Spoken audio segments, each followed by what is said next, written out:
This week in post, a live edit, unscripted, unpracticed, and probably full of mistakes.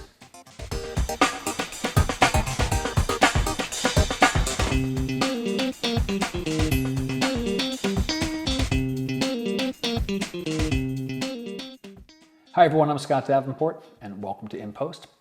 So in December last year, I did a live edit, and it was very clear from all the comments, emails, and feedback I got, you guys really liked that. So it's time to do another one.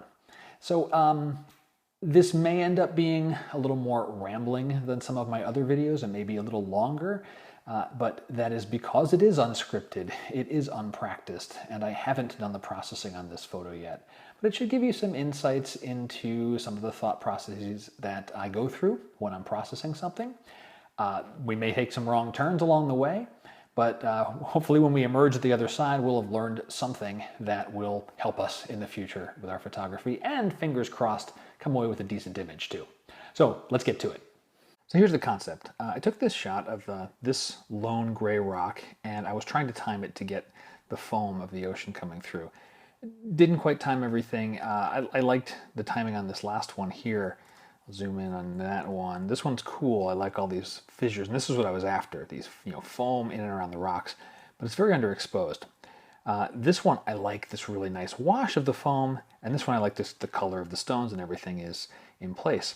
So the idea is going to be take these three guys and blend them together and try to take the base image of the stones and then get some of this foam in here and maybe layer this on top of it and then maybe even a brighter amount of foam here. I'm not quite sure how that's going to work out. I'm going to play around a little bit. But the first thing to do is some basic adjustments on our images in Lightroom.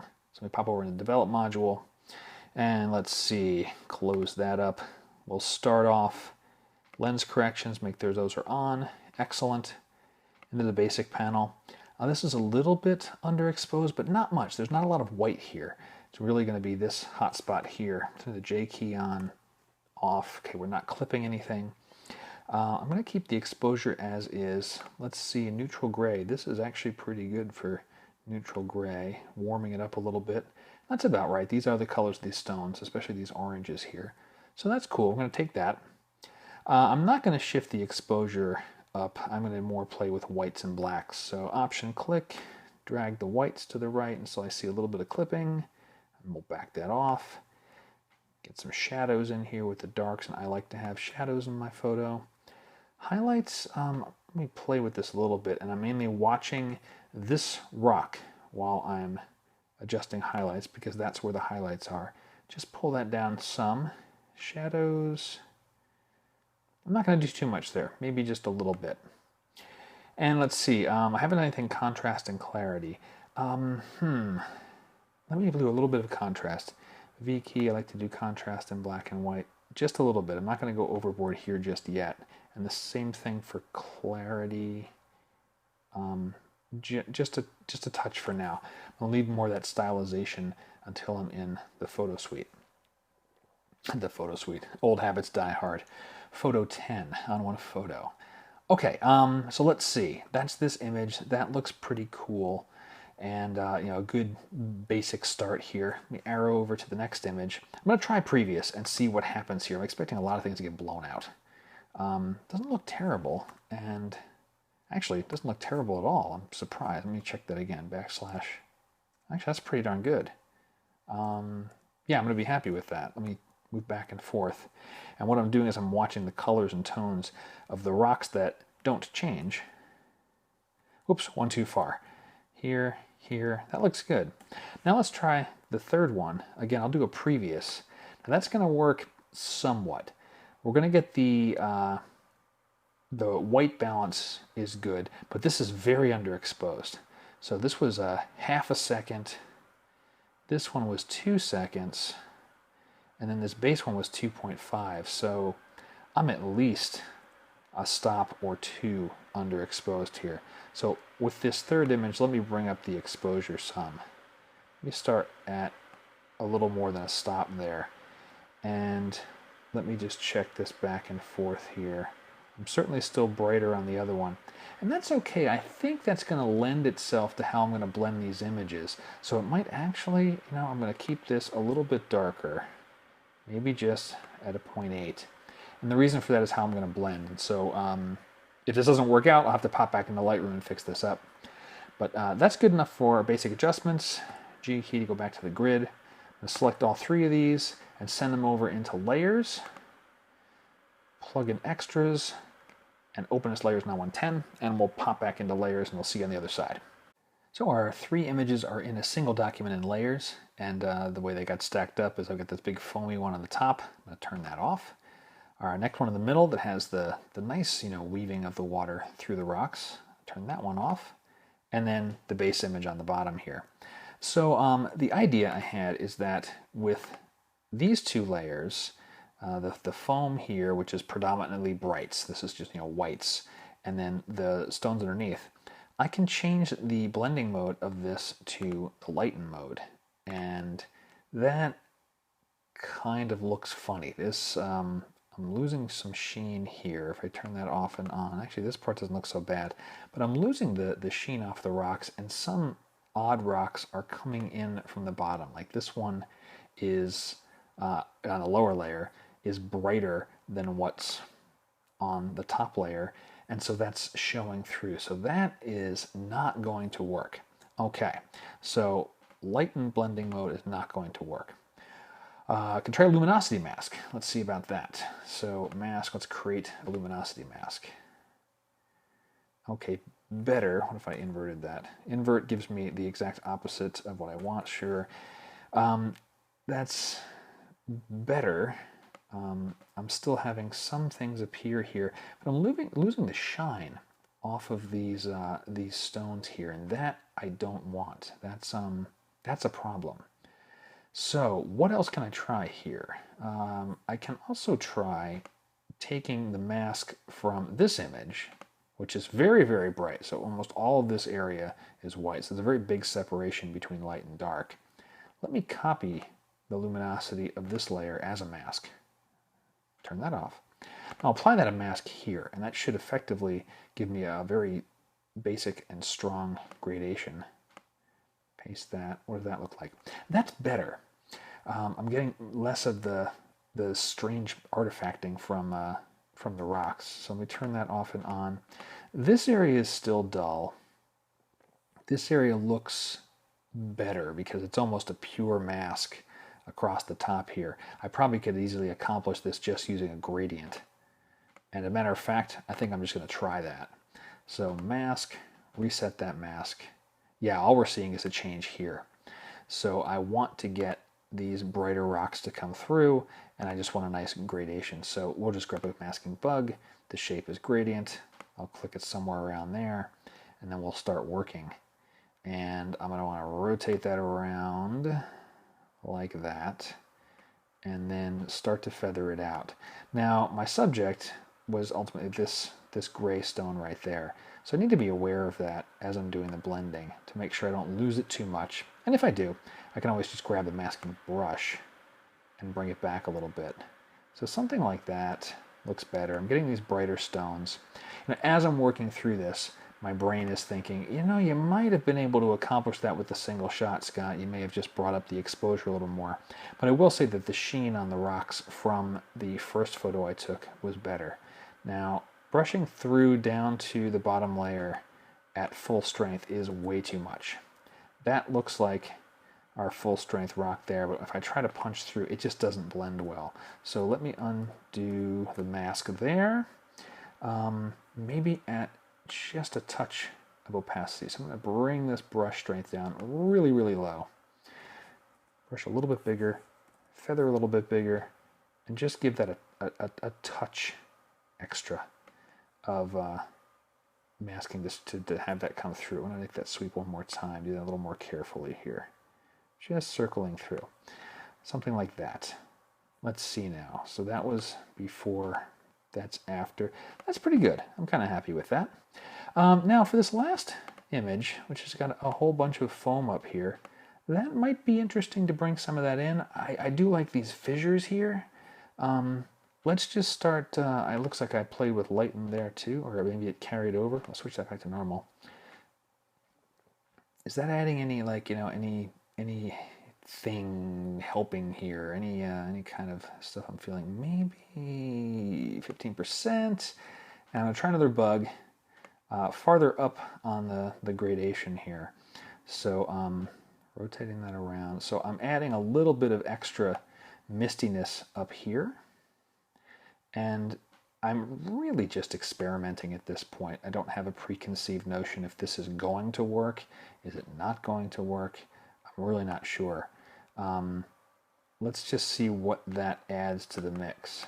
It just adds a slight bit of fade there. I actually don't like what it's doing on these rocks here. I liked those a little crisper. Let me take my pivot point, move it maybe here, rotate that way a little bit so I can keep this rock largely untouched. It's just a little bit of hint. Yeah, you know what? I'm going to keep that. All right, so that's the masking, and I'll now take all three of these layers, combine it into a single one, layer, and new stamped layer. That'll take all the visible ones, stick it into a new composite layer, and once that is done, I'll turn that into a smart layer. I'll save my work so far, and then drag this one into effects to do a little stylization. All right, now we're in effects with the composite layer, and first and foremost, I want to get some contrast in here, and I want to brighten up these highlights too. The whites feel a little bit dull. So let's start with dynamic contrast. Natural settings are going to be applied first, and that's nice. Let's see about popping the highlights up a little bit. And I'm watching the whites and in the foam here, and that's helping. Maybe even the white point. Let's see. Experiment with that a little bit. Let me do a quick toggle on that before and after. Before and after with the backslash key. Yeah, I'm liking what that's doing there. That's pretty good. Maybe vibrance too. Now, even though I'm playing with vibrance and it's bringing out the reds of this stones here a little bit more, I'm already thinking in a black and white tone, because while there is a few splashes of color here and there, this isn't a very powerful color image. This is much more about form and texture in these rocks. So I think I'm going to go in a black and white direction. And let's actually give that a shot.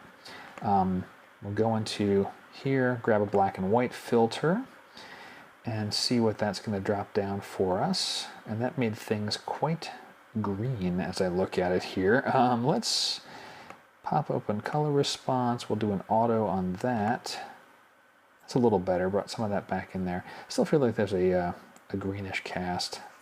Let me reset that again. See how different that is. It's still kind of greenish. Let me try a red filter. Red is sometimes pretty good for. Well, I like that more. Yeah, that's a pretty good one for landscapes in general. That's all the way down at the reds. Let me nudge that a little toward orange. No, I like where it was. Let me undo. Keep it flat at red, and contrast has been boosted some. We'll nudge that back off a little bit, but I want to bring up detail. You know, something I like in black and whites is lots of detail, and that's looking nicer. I'm starting to lose sight of my subject here, and I need to be careful about that. It was a little clearer here. That may be something I can do with an adjustment brush to brighten that up a little bit toward the end. Let's take a look at toners. There's a particular toner I tend to like, the seleniums, and yeah, that subtle plum touch that it gives into the shadows. Let me undo, redo. That seems to be a little much. Let me drag the shadows back some, just so it's not so prevalent of an effect. If I put it to 0, that's effectively, try that again, drag, that's effectively doing nothing, right? And if I did the toner of none versus, highlights at 100, I think that's where I'm losing my my desired effect. Things got very dark there, so bring that up. If I put this back at 100, start to play with that a little bit. Not seeing much difference there. I will keep the brightness back up there on the highlights. You know, all said and done, I think I'm going to back off on the toning. That's just not working for me 100%. Let me try and do something more manual. A little bit here, a little more. Yeah, I think I want to keep that a little biased toward the highlights, because that foam and that water getting too dark, not liking that so much. If I do the preserve, now I'll keep it off. I like that better. All right, that's pretty good. Nudge the blacks down a little bit. And at this point, I'm really just experimenting, and primarily want to make sure I keep these fingers of water pretty clear and try to revive my subject a little bit. Film grain, I'm not a big fan of film grain, so I'm going to skip that. All right, that's about it. Let's see if we can address this subject here. I'm going to reach for an adjustment brush so I can brush in some effects. I'll start with brightness really high just so I can see where I'm brushing here. And this is going to look horrible to start with, but it's going to give us a clear view of what it is I'm brushing, so that when I start to adjust the sliders, it'll be very specific. Let me actually go the opposite direction. Let me darken. I know this is playing a little bit with what would normally be a color image in a way that that makes sense. I don't like that warmth. That looked odd. Vibrance, contrast on that guy. A little more detail to make it snap. That's a little better. It's grabbing a little more detail there, so it's grabbing my eye a little better. And I can help to reinforce that with a vignette as well. Let me see if there's anything else I want to play with. I want to see what a glow filter does for the flowing water. So as I apply this, it's going to make things kind of fuzzy, but I'm really looking at what it's doing for the water. And I like that. Let's see, turn it off, turn it on. That's nice. Maybe it's too strong. Bring that back a little bit. And I certainly want to mask it. Oops, I don't know where I just clicked. Okay, we're okay. With the hand tool, we're all right there. I'm going to take it away from the foreground of the image here. So drop the gradient. Wait for the machine to catch up with me. Good. Flip that around. So I'm masking the glow away from my foreground. If I do a Control M, I can catch up with the mask here. There we go. So that's being masked away from this side, and I'm only applying the glow to the foamy water. So that's pretty cool. And let me finish it up with a vignette. That's gonna be the last thing we'll do here. So grab the vignette. And my computer is starting to struggle. It tends to do so when I'm doing screen recordings that last very long. Let's bring the size down here. Let me bring the brightness all the way down so I can see where this vignette is. There it is. And roundness, I'm going to go the other way. I'm going to make it a little more rounder. Reposition that so it's right around here. Let's see, nudge, nudge. Maybe a little bit lower on that. Click it one more time. And let's center it right on the stone itself.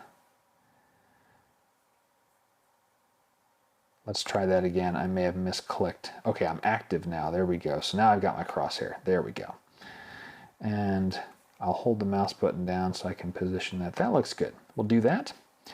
And we'll bump the feather all the way back up. And now to play with that brightness, bring that brightness back up some because it's way too dark. It gets way too dark on these edges here if I left it at full 100% darkness. Just playing around, something like that, and I'm watching the screen as I do that, the preview of the image. That's pretty good, before and after. I think that's about it for this image. So let's see, backslash key, this is what we brought in after blending a bunch of layers. That's the final result. Well, not bad, not one of my strongest images, but not something I'm going to throw away. The tip of the week, I have no idea what it is right now because I'm recording this portion before actually having processed the photo, but I will put something on the bottom of the screen right now, and I'm sure it's useful. All right, that is it for this week in post. I hope you've enjoyed it. Let me know if you still like the live edits. And if you do, I'll keep working those into the rotation of videos. And in general, if you're enjoying the videos, tell a friend. Please subscribe to the channel if you haven't already. Send me your questions. Always love getting your questions. Those really make me think about my photography. Your questions help me become a better photographer, and hopefully my answers help you too. And that's the whole point. The give and take. We all share information and share knowledge and get better together. Until next time, my name's Scott Davenport. Happy shooting.